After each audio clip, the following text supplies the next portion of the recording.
Granoff Chapter 4, Revenue Recognition in Governmental Funds. Here's an overview. Measurement focus and basis of accounting. The entity's measurement focus. What is being reported upon? Which assets, liabilities, and deferrals are being measured? The basis of accounting. When transactions and other events are recognized. And we've covered this before, but it is the focus that we need to take for this chapter. Continuing, this is on the text page 149. If we go to the far left, there is no cash basis. Budgets can be prepared on a cash basis, but not financial statements. So if we start there with a focus on cash or cash basis of accounting, then we move all the way to the right corner, a focus on all economic resources, full accrual accounting basis of accounting. And we know that we use this focus for proprietary fiduciary funds and for government-wide financial statements.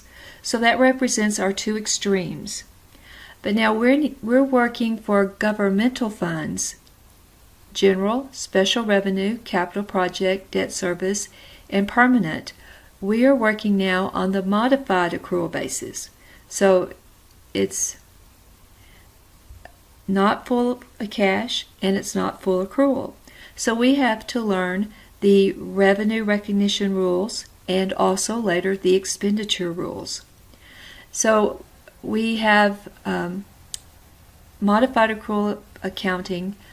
We're looking at the focus on current financial resources, a focus on cash and near cash. Our focus on resources represents what we expect to have this budget period, this fiscal period. Then as we move to the far right and move to full accrual, all economic resources, our focus becomes all financial resources. So as you look at this, again, we're focusing on the modified accrual, current financial resources for the 5 governmental funds, but it starts at the bottom left, pure cash, which is not GAAP, and at the far right, which is full accrual, all economic resources, which is for proprietary fiduciary funds and government-wide financial statements. So as we've talked about the previous slide, we're focusing on the 5 governmental funds. The measurement focus is the flow of current financial resources, expendable financial resources. Revenues must be available to pay liabilities of the current period before they can be recognized. Current financial resources include cash, receivables, marketable securities, prepaids, and supply inventories. Capital assets such as land, buildings, and equipment are not accounted for in the governmental funds, but rather these are accounted for in the governmental activities, the government-wide. And we know that our basis of accounting is modified accrual accounting. Let's look at the effect of GASB Statement 34.